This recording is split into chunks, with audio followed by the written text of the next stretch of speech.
56 Words of the Queen 331.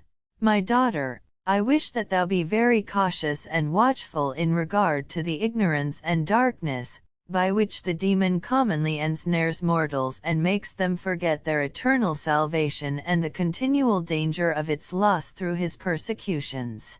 Men are lost in forgetful rest and sleep, as if there were no vigilant and powerful enemies. This dreadful carelessness arises from two causes. On the one hand, men are so taken up with their earthly and sensible being, Icor 2:14, that they do not feel any other evils except those concerning the animal nature in them. All that is interior is harmless in their estimation. On the other hand, since the princes of darkness are invisible and unperceived by any of the senses, F6:12, and since carnal men neither touch, nor feel, nor see them, they forget the fear of them. Yet for this very reason they ought to be more attentive and careful, since invisible enemies are more cunning and adroit in injuring us by their treachery. So much the more certain is the danger, the more concealed it is, and so much the more deadly are the wounds, the less they are felt and recognized. 332 Listen, my daughter, to most important truths concerning eternal life. Attend to my counsels, follow my instructions and receive my warnings, for if thou pass them by unheeded, I will cease to speak to thee. Hear what thou hast not until now known of the disposition of these enemies. I wish to make known to thee that no intellect, nor any tongue of man or angels can describe the wrath and fury which Lucifer and his demons entertain against mortals just because they are images of God and because they are capable of enjoying him for all eternity. The Lord alone can comprehend the wicked malice of these proud and rebellious spirits against his holy name and against his worship. If these foes were not restrained by his almighty arm, they would in one moment destroy the world. They would, like famishing lions, like wild beasts and fierce dragons, dispatch all mankind and tear them to pieces. Now, however, the most kind Father of all mercies wards off and curbs their wrath, and he bears his little children in his arms in order that they may not fall a prey to these hellish wolves.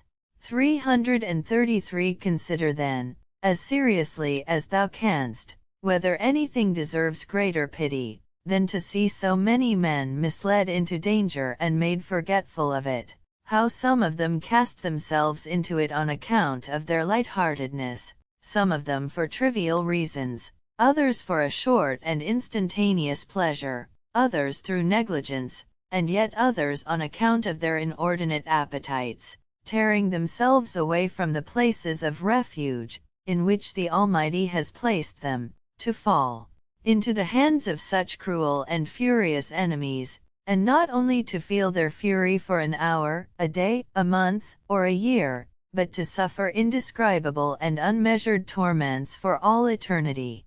Thou shouldst be thrilled with fear and wonder, my daughter, to see such horrible and dreadful foolishness among the impenitent mortals, and to see even the faithful, who have come to know and confess all this by faith, so far lose their understanding and allow themselves to be so insanely blinded by the devil that they neither regard nor avoid this danger.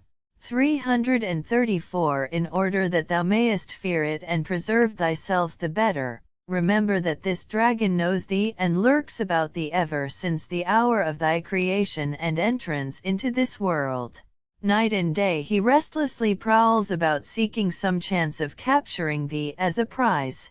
He observes thy natural inclinations and also the gifts of the Lord, in order to combat thee with thy own weapons. He charges other demons with thy ruin and promises reward to those that are more diligent in securing it.